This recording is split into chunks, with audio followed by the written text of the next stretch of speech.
नमस्कार। महिला महाविद्यालय की ऑनलाइन कक्षाओं में आपका स्वागत है। मैं रतिराम कक्कड़, व्याख्याता हिंदी। आज हम साहित्यिक निबंध विषय पर अध्ययन करेंगे। इससे पूर्व हमने नंदलाल वाजपेयी का निबंध छायावाद का अध्ययन किया था।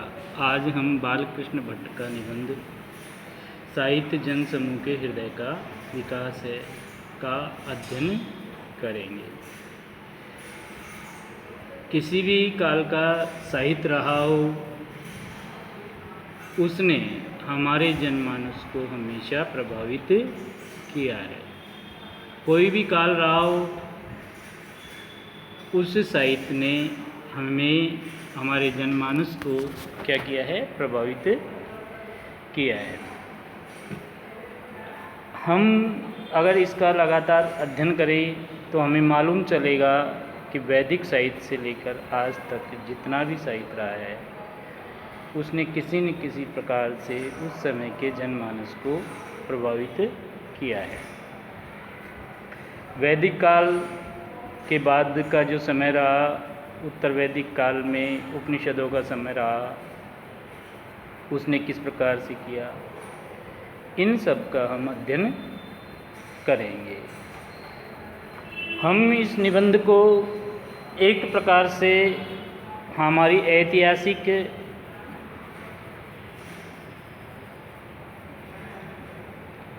सामग्री के रूप में भी देख सकते हैं। तो आइए हम इसका अध्ययन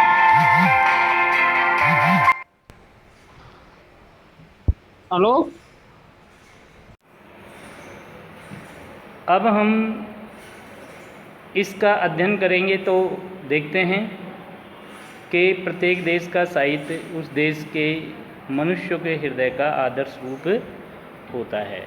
कोई भी देश हो, उसका जो साहित्य है वह उस देश के निवासियों के हृदय का आदर्श रूप होता है। जो जाति जिस समय जिस भाव से परिपूर्ण या परिलुप्त होती है, वे सब उसके भाव उस समय के साहित्य की समालोचना से अच्छी तरह प्रकट हो जाते हैं। क्योंकि साहित्य ही समाज का दर्पण है, ऐसा हम पढ़ते आए हैं। तो इस बात को स्पष्ट होता है कि साहित्य समाज पर समूचा प्रभाव डालता है। मनुष्य का मन जब शोक संकुल हो, दुख से पूर्ण हो, क्रोध से उद्दीप्त हो या किसी प्रकार की चिंता से दो चित्ता हो, चिंता भी आदमी को दो मन कर देती है, दो चित्त कर देती है, तथा उसकी मुख छवि तमसाच्छन्न होती है, उदासीन होती है, मलिन रहती है। उस समय उसके कंठ से जो ध्वनि निकलती है वह भी या तो फुटीले ढोल के समान बेसुरी होती है, बेताली होती है, बेलय होती है, या करुणापूर्ण, गदगद तथा विकृत स्वर संयुक्त होती है। वही जब चित्त आनंद की लहरी से उद्वेलित होकर के नृत्य करता है तो सुख की परंपरा में मग्न रहता है। उस समय उसके मुख विकसित कमल सा प्रफुल्लित मानो हंसता सा और अंग अंग चुस्ती और चालाकी से फिरारी की तरह फरका करता है। कंठ ध्वनि भी तब बसंत मदमत्त कोकिला के कंठरों से भी अधिक मीठी और सुहावनी मन को भाने वाली होती है। तो हमारी जो वाणी होती है उस पर मन स्थिति का बहुत गहरा प्रभाव पड़ता है। ये हमने स्पष्ट किया कि आदमी जब दुखी होता है तो उसकी मन स्थिति दूसरे प्रकार की होती है, उसकी वाणी भी उसी प्रकार से निकलेगी। और जब व्यक्ति प्रसन्न चित्त होता है तो वो कोयल के समान चहकता रहता है। मनुष्य के संबंध में इस अनुल्लंघनीय प्राकृतिक नियम का अनुसरण प्रत्येक देश का साहित्य भी करता है कि एक ऐसा नियम है ये कि जिसका उल्लंघन नहीं हो सकता, जिसमें कभी क्रोधपूर्ण अयंग गर्जन, कभी को प्रेम का उच्छ्वास तो कभी का शोक और परिताप जनित सिंहनाद तो कभी भक्ति के उन्मेष से चित्त की द्रव्यता का परिणाम अश्रुपात आदि अनेक प्रकार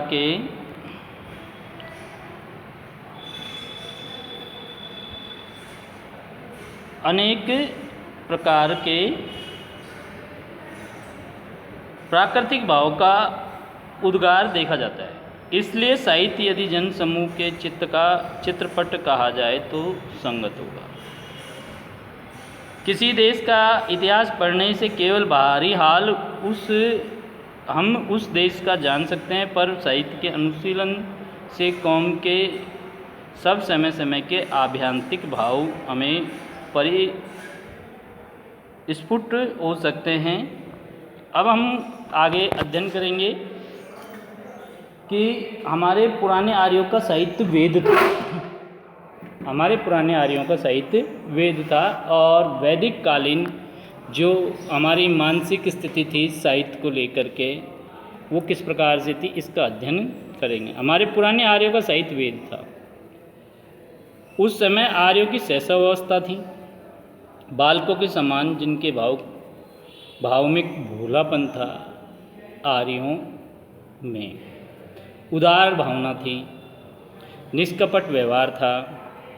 वेद के साहित्य को एक विलक्षण तथा पवित्र माधुर्य प्रदान करते हैं। जो ये बिंदु हैं ये वेदों के साहित्य को क्या है, एक पवित्रता प्रदान करते हैं, माधुर्य प्रदान करते हैं, विलक्षण बनाते हैं। वेद जिन महापुरुषों के हृदय का विकास था, जिन्होंने वेदों को रचा, वे लोग मनु और याज्ञवल्क्य के समान नहीं थे। वे उनके समान आभ्यंतरिक भेद, वर्ण विवेक आदि के झगड़ों में पड़ समाज की उन्नति अवनति की तरह तरह की चिंता में नहीं पड़े थे। वो तो इनसे बहुत दूर थे, ऐसे विषयों से क्या है दूर रहते थे। उनके समय ये चीज़ थी ही नहीं। वो किसी प्रकार की चिंता में लिप्त ही नहीं थे, अथवा कणादि या कपिल के समान अपने अपने शास्त्र के मूलभूत बीज सूत्रों को आगे कर प्राकृतिक पदार्थों के तत्व की छान में दिन रात नहीं डूबे रहते थे। वो मनु की तरह भी नहीं करते थे, याज्ञवल्क्य की तरह भी नहीं करते थे, कणाद की तरह या कपिल की तरह भी नहीं करते थे, और न ही कालिदास जैसे थे भवभूति श्रीहर्ष आदि कवियों की तरह भी वो नहीं थे। कवियों के संप्रदाय के अनुसार वे लोग कामनी के विभ्रम विलास और लावण्य लीला लहरी के गोते मार मार कर प्रमत्त हुए थे। जो ये कवि संस्कृत साहित्य के कवि रहे, ये इनके समान भी वैदिक कालीन साहित्य के महापुरुष नहीं थे। प्रातःकाल वे कैसे थे, इसका थोड़ा हम समझने के प्रयास करें कि वैदिक काल के जो महापुरुष जिन्होंने वेदों की रचना की या उनकी मन स्थिति थी वो कुछ इस प्रकार से थी। वो प्रकृति से जुड़े हुए लोग थे और प्रकृति के परिवर्तन को वो देखते थे और प्रकृति के परिवर्तन से अभिभूत हो उठे थे। प्रातःकाल उदयोन्मुख सूर्य की प्रतिभा देख उनके सीधे साधे चित्त ने बिना कुछ विशेष छानबीन किए इसे अज्ञात और अजय शक्ति समझ लिया था कि भाई सूर्य उदय हुआ और उसकी जो आच्छन्न छवि थी उसको देख करके है ना उनका चित्त क्या है डूब गया है ना, और उन्होंने उसे सूर्य के उदय होने को अज्ञात और अजय शक्ति समझ लिया। इनके द्वारा वे अनेक प्रकार का लाभ देख कानन स्थित इसी प्रकार से उन्होंने अनेक प्रकार के लाभ देखे। कानन स्थित विहंग कुंजन समान कलरव रव से प्रकृति की प्रभात वंदना का साम गाने लगे। सूर्य के उदय होने पर वे क्या है कि कानन यानी बागों में स्थित विहंग कुंजन समान यानी कि कलरव करने वाले पक्षियों के समान है ना कल रव से प्रकृति की प्रभात वंदना का साम गाने लगे। दूसरा उन्होंने देखा कि जल भार नत श्यामल मेघशाला, बादलों का उमड़ना घुमड़ना है ना, काले काले बादल गिराते हैं है ना, और उनमें उनको नवीन सौंदर्य दिखाई दिया। वैदिक कालीन लोगों को सौंदर्य देख करके पुलकित गात्र हो करके वो उनका शरीर पुलकित हो उठा कृतज्ञता सूचक उपहार की भांति स्रोत का पाठ करने लगे। तीसरा वो प्रभावित हुए वायु से।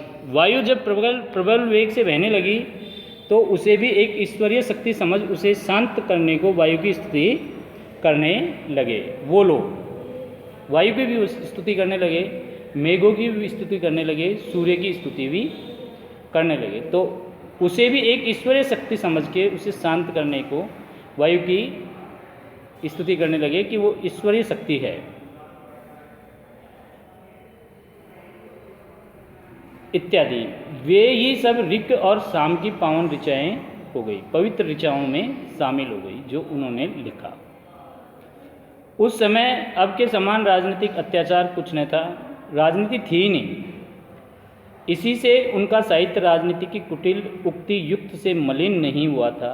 नए आए आर्यों की नूतन ग्रंथि समाज के संस्थापन में सब तरह की अपूर्णता थी।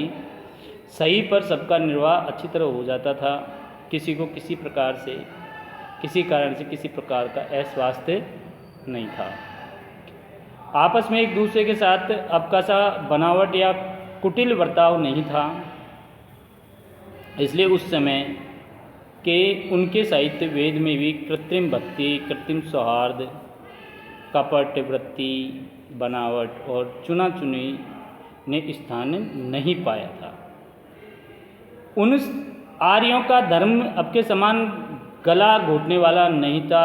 सबके साथ सबकी खान पान द्वारा सहानुभूति रहती थी। वो सामूहिकता में विश्वास करते थे। उनके बीच धार्मिक मनुष्य अब के धर्मध्वजियों के समान दंभिक बन महाव्याधिक सदृष्ट लोगों के लिए गल ग्रह न थे। सिधाई थी उनमें, सीधापन था, भोलापन था, उदार भावना थी। उनके साहित्य के एक एक अक्षर से टपक रहा है। अगर हम वेदों को पढ़ें तो उनके साहित्य में ये सब चीज़ें दृष्टिगत होती है। एक बार ईसा एक सुकुमारमती बालक को अपने गोद में बैठाकर अपने शिष्यों की ओर इशारा करते हुए बोले, कोई छोटे बालक के समान भोला न बने, उसका स्वर्ग के राज्य में कुछ अधिकार नहीं है। इतना महत्वपूर्ण है भोलापन। हम भी कहते हैं जो सुकुमार चित्त वेदवासी इन आर्यों की तरह पद पद में ईश्वर का भय रखकर प्राकृतिक पदार्थों के सौंदर्य पर मोहित हो उठे, है ना, बालकों के समान, है ना, सरलमती न हो, उसका स्वर्ग के राज्य में प्रवेश करना अति दुष्कर है।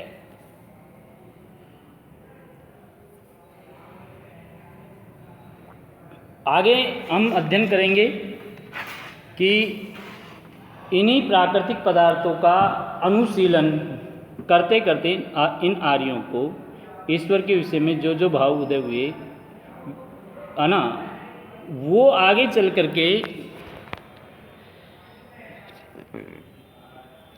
करके वे ही सब नए प्रकार का साहित्य उपनिषद कहलाया था, क्योंकि इनको ईश्वर के बारे में भी क्या है, भान होने लगा। इन्हीं प्राकृतिक पदार्थों का अनुशीलन करते हुए वेदों में जो प्राकृतिक तत्व थे उनका अनुशीलन किया और उनको प्रदान करने में ईश्वर की शक्ति को उन्होंने स्वीकारा। और जो ईश्वर को लेकर के उनके मन के अंदर जो भाव पैदा हुए वो आगे जा कर के उपनिषद के नाम से कहलाए। तो इसको हम उपनिषद काल के रूप में पढ़ सकते हैं। जब इन आर्यों का समाज अधिक बढ़ा और लोगों की रीति नीति और बर्ताव में भिन्नता होती गई, तब सबों को एकता के सूत्र में बद्ध रखने के लिए और अपने अपने गुण धर्म से लोग चल विचल हो, सामाजिक नियमों को जिसमें किसी प्रकार की हानि न पहुंचाए, इसलिए स्मृतियों का जन्म हुआ। स्मृतियाँ लिखी गई उपनिषदों के बाद में।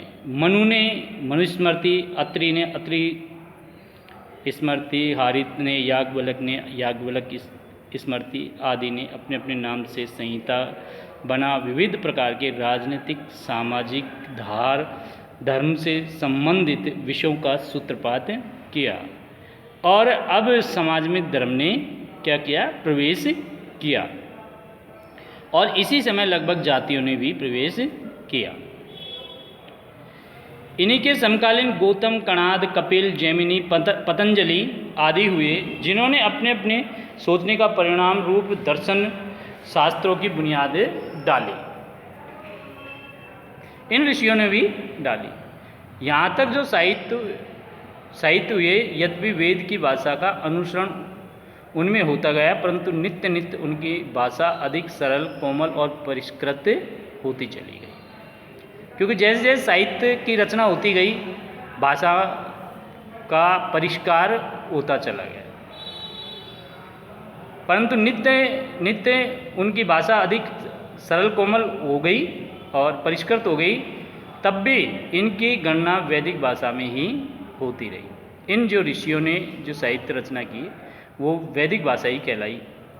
इन स्मृतियों और आर्ष ग्रंथों की भाषा को हम वैदिक और आधुनिक संस्कृत के बीच की भाषा कह सकते हैं। जो वर्तमान में हमारे पास संस्कृत भाषा है, वो और वैदिक संस्कृत है, उसके बीच की भाषा हम कह सकते हैं।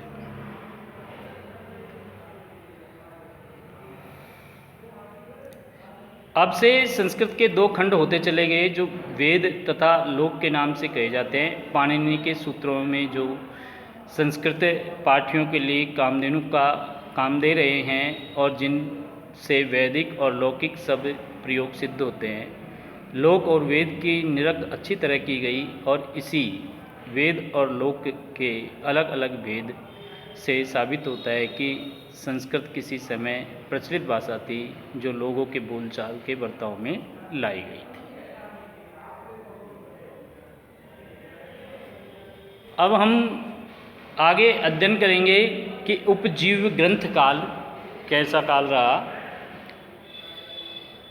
कि वेदों के उपरांत रामायण और महाभारत साहित्य के बड़े अंग समझे गए। ये उत्तर वैदिक काल माना जा सकता है। रामायण के समय भारतीय सभ्यता का प्रेमोच्छ्वास परिप्लावित नूतन यौवन था, किंतु महाभारत के समय भारतीय सभ्यता क्षतिग्रस्त हो वार्धक्य भाव को पहुंच गई थी। रामायण के प्रधान पुरुष रघुकुल वसंत श्री राम थे, वही नायक थे, और महाभारत के प्रधान पुरुष बुद्धि की तीक्ष्णता के रूप कूट युद्ध विशारद भगवान वासुदेव श्री कृष्ण या उनके हाथ की कठपुतली युधिष्ठिर माने जा सकते हैं। रामायण के समय से महाभारत के समय में लोगों के हृदयगत भाव में कितना अंतर हो गया था, ये हम जब दोनों ग्रंथों का अध्ययन करें तो हमें मालूम चलता है